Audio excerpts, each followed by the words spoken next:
एक बार भगवान विष्णु जी शेषनाग पर बैठे बोर हो गए। उन्होंने धरती पर घूमने का विचार मन में किया।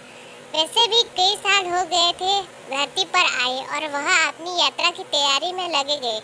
स्वामी के तैयार होते देखकर लक्ष्मी माँ ने पूछा, आज सुबह सुबह कहाँ जाने की तैयारी हो रही है?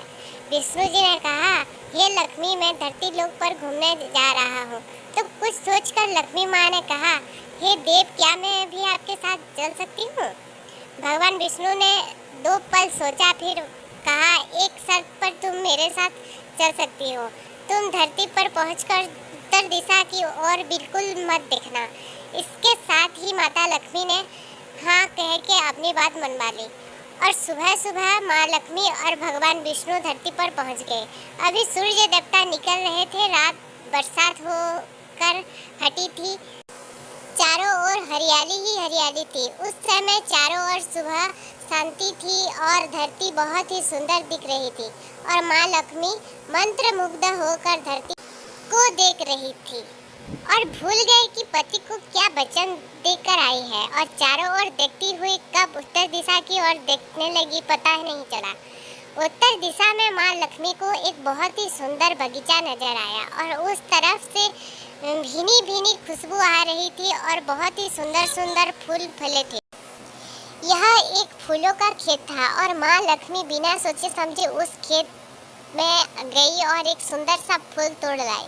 लेकिन यह क्या, जब माँ लक्ष्मी भगवान विष्णु के पास वापस आई तो भगवान विष्णु की आंखों में आंसू थे और भगवान विष्णु ने माँ लक्ष्मी को कहा कि कभी भी किसी से बिना पूछे उसका कुछ भी नहीं लेना चाहिए और साथ ही अपना वचन भी याद दिलाया। माँ लक्ष्मी को अपनी भूल का पता चला तो उन्होंने भगवान विष्णु से इस भूल की माफ़ी मांगी। तो भगवान विष्णु ने कहा कि जो भूल किया है उसकी सजा तो तुम्हें जरूर मिलेगी। जिस माली के खेत में तुमने बिना पूछे फूल तोड़ा, यह एक प्रकार की चोरी है। इसलिए अब तुम 3 साल तक माली के घर नौकर बनकर रहो। उसके बाद मैं तुम्हें वैकुंठ में वापस बुलाऊंगा। माँ लक्ष्मी ने चुपचाप सर झुकाकर हाँ कह दी और माँ लक्ष्मी एक गरीब औरत का रूप धारण करके उस खेत के मालिक के घर गई। पर क्या एक झोपड़ा था और मालिक का नाम माधव था। माधव की बीबी 2 बेटे और 3 बेटियां थी। सभी उस छोटे से खेत में काम करती किसी तरह की गुजारा करते थे। माँ लक्ष्मी जब एक साधारण और गरीब औरत बनकर जब माधव के झोपड़ी पर गई तो माधव ने पूछा, बहन तुम कौन हो और इस समय तुम्हें क्या चाहिए? तब माँ लक्ष्मी ने कहा, मैं एक गरीब हूँ और मेरी देखभाल करने वाला कोई नहीं है। मैंने कई दिनों से खाना भी नहीं खाया। मुझे कोई भी काम दे दो, साथ में मैं तुम्हारे घर का काम भी कर दिया करूँगी। बस मुझे अपने घर में एक कोने में आसरा दे दो। माधव बहुत ही अच्छे दिल का मालिक था। उससे दया आ गई, लेकिन उसने कहा, बहन मैं तो बहुत ही गरीब हूँ। मेरी कमाई से मेरे घर का खर्च मुश्किल से चलता है। लेकिन अगर मेरी 3 की जगह 4 बेटी होती तो भी मैंने गुजारा करना था। अगर तुम मेरी बेटी बनकर जैसा रूखा सूखा हम खाए उसमें खुश रह सकती हो तो बेटी अंदर आ जाओ। माधव ने माँ लक्ष्मी को अपने झोपड़े में शरण दे दी और माँ लक्ष्मी 3 साल उस माधव के घर पर नौकरानी बनकर रह गई।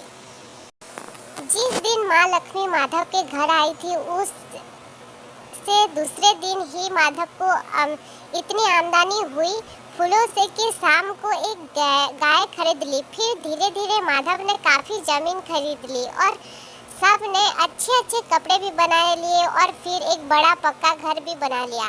बेटियों और बीवी ने गहने भी बनवा लिए और जब मकान भी बहुत बड़ा बनवा लिया था, माधव हमेशा सोचता था कि मुझे यह सब इस महिला के आने के बाद मिला है। इस बेटी के रूप में मेरी किस्मत आ गई मेरी। और अब 2-4 साल बीत गए थे, लेकिन माँ लक्ष्मी अब भी घर में और खेत में काम करती थी। एक दिन माधव जब अपने खेतों से काम खत्म करके घर आया तो उसने अपने घर के सामने द्वार पर देखी देवी स्वरूप गहने से लदी एक औरत को देखा।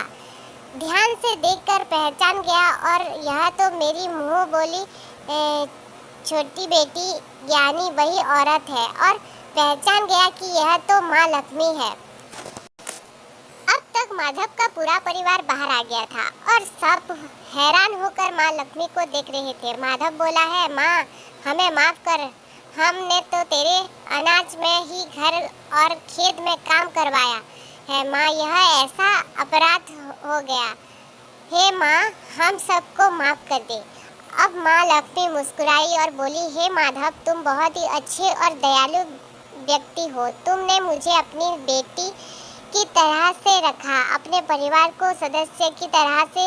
इसके बदले मैं तुम्हें वरदान देती हूँ कि तुम्हारे पास कभी भी खुशियों की और धन की कमी नहीं होगी। तुम्हें सारे खुश मिलेंगे जिसके तुम हकदार हो।